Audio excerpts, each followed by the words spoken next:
शाह साहब, ये बहस अलग है कि जी जलसे की इजाज़त होनी चाहिए, डेफिनेटली होनी चाहिए, लेकिन क्या कल जलसा होने देगी ये इंतज़ामिया जो इस वक्त माहौल बना हुआ है? मज़ाहमत आप देख रहे हैं, क्या पीटीआई भी पूरी कोशिश करेगी? कल कुछ माहौल बनने वाला है। दूसरी चीज़ ये अगेन कि इसमें इफ़ का वर्ड यूज़ किया गया है। बानी पीटीआई ने जो स्टेटमेंट दी है जिस पे आज हम देख रहे हैं बड़ा सख्त रिएक्शन आया है, वो ये कह रहे हैं कि अगर जनरल जो फैज़ थे वो 9 मई की कॉन्स्पिरेसी में शामिल थे तो तब उनका ओपनली जो ट्रायल है वो होना चाहिए। ये वर्ड एग्जैक्टली उनकी जानिब से यूज़ किया गया क्योंकि वो कह रहे हैं ये लोकल इशू था बेसिकली। सो आप समझते हैं कि इसमें जो सख्त रद्द-ए-अमल आया उसको किस तरह से देख रहे हैं? मैं तजिया उस पर भी जाऊँगी साथ में।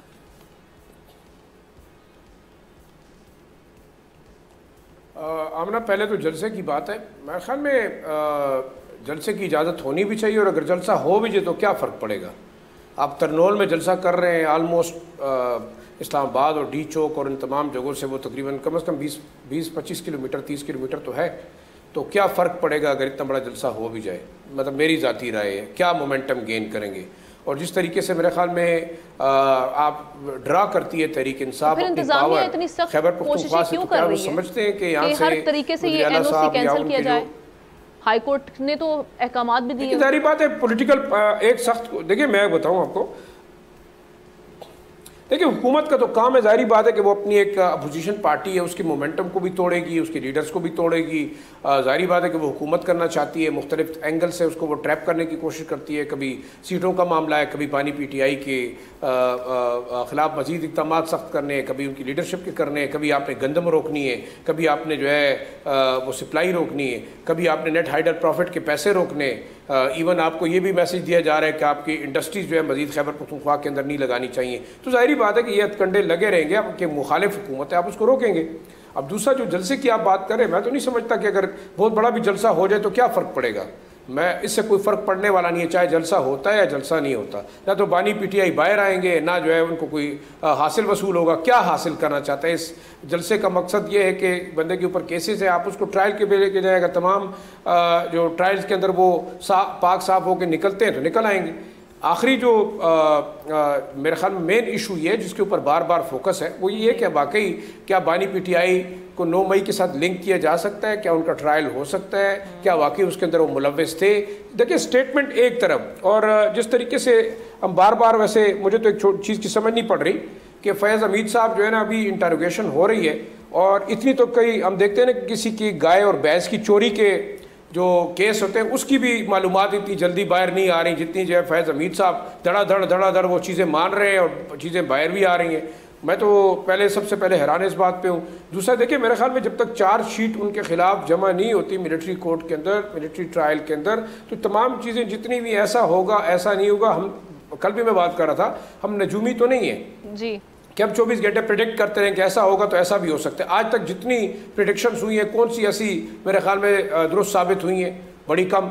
इत्तेफाक की बात, अगर कोई बात सच निकल भी आती है, हम बात करते हैं कंक्रीट एविडेंस के ऊपर। कल भी हम बात कर रहे थे, ये बताइएगा कि जितने ट्रायल उनके खिलाफ होगा वो पोस्ट रिटायरमेंट है, उनके लिंक्स थे, उनको जो है वो डिटेक्ट किया गया, उनकी कॉलें रिकॉर्ड की गई, उन्होंने जो है वो एक नया जो ऐप था सिग्नल का वो यूज़ किया, बाहर कनाडा में लोगों को कॉलिंग की। ये तमाम सिर्फ और सिर्फ इतलात हैं। क्या वाकई ऐसा हुआ है और उनके खिलाफ कोई इस्टेब्लिश होता है तो ऑब्वियसली वो चार्जशीट पेश की जाएगी, उसके बाद ही फैसला होगा कि जनाब क्या किया जा रहा है। सर, आपने जो बानी पीटीआई की बात की कि उन्होंने एक स्टेटमेंट दिया, देखिए पहले भी हम बात करते रहे कि बानी पीटीआई कोई ना कोई शोशा ज़रूर छोड़ते हैं, वो एक तीर चलाते हैं। अगर वो चल गया तो ठीक है, ना चला तो ज़ाहिर बात है, मेरे ख्याल में उनको एक पॉलिटिकल माइलेज तो हासिल होती है, एक प्रेशर डेवलप होता है।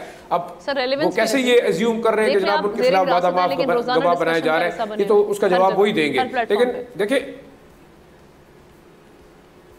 देखिए मुझे तो अब कभी कभी चीज़ें नज़र आती हैं कि अगर इतना फ्रीक्वेंटली जो मीडिया के थ्रू ट्रायल एक दूसरे का हो रहा है, मीडिया के थ्रू नोट्स एक्सचेंज हो रहे हैं, तो ये आपस में सामने बैठ के भी बात कर सकते हैं। देखिए इंपॉर्टेंट चीज़ क्या है, मिलिट्री का जो अपना एक मैकेनिज्म है, जनरल फैज़ उसके थ्रू जाएंगे और वाकई अगर उनके ऊपर चीज़ें साबित होती हैं तो मेरे ख्याल में वो सज़ा उनको मिलिट्री कोर्ट देगी, चाहे वो करप्शन का केस था, चाहे वो मुल्क के अंदर म्यूटनी का केस था, चाहे अपने आर्मी चीफ या सर्विंग उसके खिलाफ अफसरान के खिलाफ कोई बगावत का मामला था, या आप समझ लें कि किसी भी लिहाज से 9 मई के हवाले से लोगों को इन्वेस्टिगेट करना था।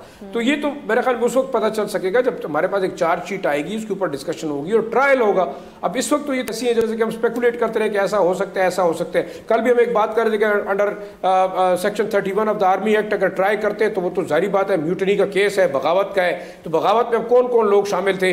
क्या एक सर्विंग जो 3 स्टार जनरल था वो फौज के खिलाफ बगावत कर रहा था, तो फिर उसने रेजिग्नेशन क्यों दिया, वो क्यों बाहर गया? हाँ, अगर 2 साल बाद वो किसी तरीके से सियासत में आना चाहता है तो उसको कानून अलाउ करता है। बहुत सारे आपके जर्नैल हो गए या गवर्नमेंट सर्वेंट हो गए, वो इस वक्त असेंबलीज के अंदर भी बैठे हुए हैं, आपके इलेक्शन भी लड़ते रहे और पार्टीज को लीड भी कर रहे हैं। आखिरी जो बात मैं इसके हवाले से बिल्कुल ये कहूँगा कि खान साहब शायद किसी भी मामले के अंदर एक बिल्कुल एक स्टेटमेंट इशू करते हैं और फिर इंतज़ार करते हैं कि यार उसका रिजल्ट और आउटकम क्या आता है। एक लिहाज से वो अपने आप को रेलेवेंट समझते हैं, रेलेवेंस रखना भी चाहते हैं और ऑलवेज इन द हेडलाइन उनकी ये कोशिश है कि हर वक्त जो है वो हेडलाइन में ज़रूर रहे। तो ये एक कोशिश हो सकती है। बाकी प्रेडिक्शन करना, या तो फिर उनको इतना अंदाज़ा है कि उन्होंने 9 मई के हवाले से अगर वाकई जनरल फैज़ के साथ कोई कोलैबोरेशन की है तो उनको ख़तरा महसूस हो रहा होगा, तो शायद उस खदशे का इजहार कर रहे हैं या उसको प्रीएम्प्ट कर रहे हैं, रोकने की कोशिश करेंगे। लेकिन हमें ज़रा सा इंतज़ार करना होगा, क्योंकि मेरे ख्याल में तमाम चीज़ें ऐसी हैं जिसके ऊपर कयासाराई करना और बगैर एविडेंस के कोई भी बात करना मेरे ख्याल में मुनासिब नहीं लगती। सही है। सब्सक्राइब करें और बेल दबाएं ताकि कोई खबर रह न जाए।